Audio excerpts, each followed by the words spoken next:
इस कहानी को हम भूतों का हॉस्पिटल भी कह सकते हैं। कहानी थोड़ी डरावनी है, पर आप डरना मत, क्योंकि इस कहानी को सुनने के बाद आपको बहुत मजा आएगा। चलिए अब हम कहानी की तरफ आगे बढ़ते हैं।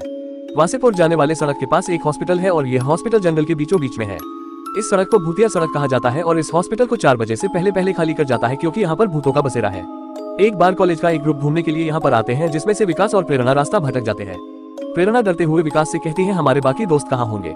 हम कब तक इस बाइक पर घूमते रहेंगे, वो भी इतनी रात में और इस सुनसान जंगल में? यहाँ पर कोई जंगली जानवर हम पर हमला भी कर सकता है। विकास हंसते हुए कहता है, तुम लड़कियां भी कितनी डरती हो, और जानवर का तो मुझे पता नहीं, लेकिन तुम मेरा दिमाग जरूर खा जाओगी। इसके बाद प्रेरणा कुछ कहती बाइक का संतुलन अचानक से बिगड़ जाता है और उनकी बाइक एक पेड़ से टकरा जाती है। दोनों जमीन पर गिर जाते हैं और उनको गहरी चोट लगती है। फिर दोनों को सामने एक बोर्ड दिखता है, वो भी सरकारी हॉस्पिटल का। वो दोनों ये देखकर हैरान हो जाते हैं कि इतने सुनसान जंगल में यह हॉस्पिटल। फिर उनके पास इतना समय नहीं होता कि वो इस हॉस्पिटल के बारे में ज्यादा सोचे।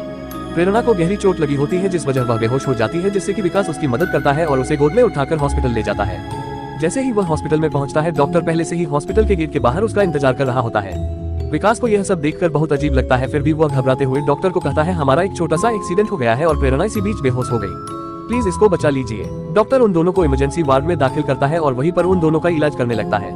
विकास को वो हॉस्पिटल बहुत अजीब लगता है, लेकिन प्रेरणा की ऐसी हालत देखकर वह कुछ कह नहीं पाता। डॉक्टर हाथों से इशारा करते हुए नर्स को कुछ लाने के लिए कहता है। नर्स अपने हाथों में एक खून से सना हुआ चाकू और कुछ मांस के टुकड़े लेकर आती है, जिसे देखकर विकास बहुत ज्यादा घबरा जाता है। इससे पहले कि विकास कुछ कहता, डॉक्टर उसे इंजेक्शन लगा देता है, जिससे कि वह बेहोश हो जाता है। कुछ घंटों के बाद प्रेरणा को अचानक से होश आता है और उसे कोई गंदी सी बदबू आती है। जैसे ही वह अपने चारों तरफ देखती है तो उसकी जोर से चीख निकल जाती है, क्योंकि वो दोनों कहीं और नहीं बल्कि एक मुर्दाघर में थे। प्रेरणा की चीख सुनकर विकास भी उठ जाता है। वो दोनों एक पोस्टमार्टम रूम में होते।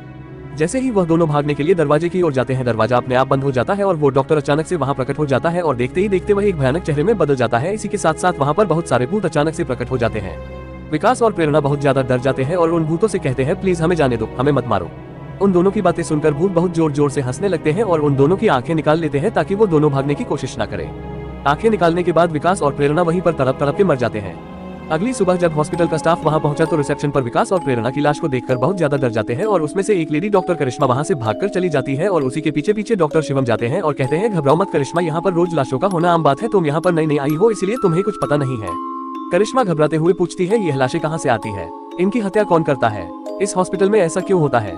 शिवम बताता है कि पहले यह एक प्राइवेट हॉस्पिटल था, लेकिन बाद में सरकार ने इसे सरकारी हॉस्पिटल घोषित कर दिया। पहले इस हॉस्पिटल के 3 मालिक थे, जिनको भूतों ने मार दिया, क्योंकि हॉस्पिटल के मालिक हॉस्पिटल का जंगल में होने का फायदा उठाते थे। वह रात में इस जंगल से होकर निकलने वाले लोगों का एक्सीडेंट करवाते थे और बाद में खुद ही एम्बुलेंस भेजकर हॉस्पिटल के मुर्दाघर में लाते थे और उनकी किडनी निकालकर उनको मरने के लिए छोड़ देते थे। और एक दिन तो इन लोगों ने अपनी सारी हदें पार कर दी थी। उन्होंने एक बस का एक्सीडेंट करवा दिया, जिसमें बहुत से लोग घायल हो गए थे। उन लोगों को भी इस मुर्दाघर में लाकर मार दिया गया। उस दिन के बाद यह हॉस्पिटल एक मुर्दाघर में बदल गया। भूत बनने के बाद सबसे पहले उन्होंने इस हॉस्पिटल के मालिकों को मारा और उस दिन के बाद से इस हॉस्पिटल में लाशों का सिलसिला चलता आ रहा है। करिश्मा ने बड़ी हैरानी से पूछा, क्या सच में इस हॉस्पिटल में ऐसे गलत काम होते थे और अभी तक इन भूतों को मुक्ति क्यों नहीं मिली? क्या आपने कोई उपाय नहीं किया? डॉक्टर शिवम ने बताया कि हमने एक सिद्ध तांत्रिक को भी बुलाया था, लेकिन कोई फायदा नहीं हुआ, क्योंकि उन भूतों ने तांत्रिक तक को नहीं छोड़ा। अब अपनी और औरों की जान बचाने के लिए बस एक ही उपाय है कि इस हॉस्पिटल को 4 बजे से पहले खाली कर दो। और उस दिन के बाद से अब तक उस हॉस्पिटल में लाशों का सिलसिला चला आ रहा है। जाने उन आत्माओं को शांति कब मिलेगी।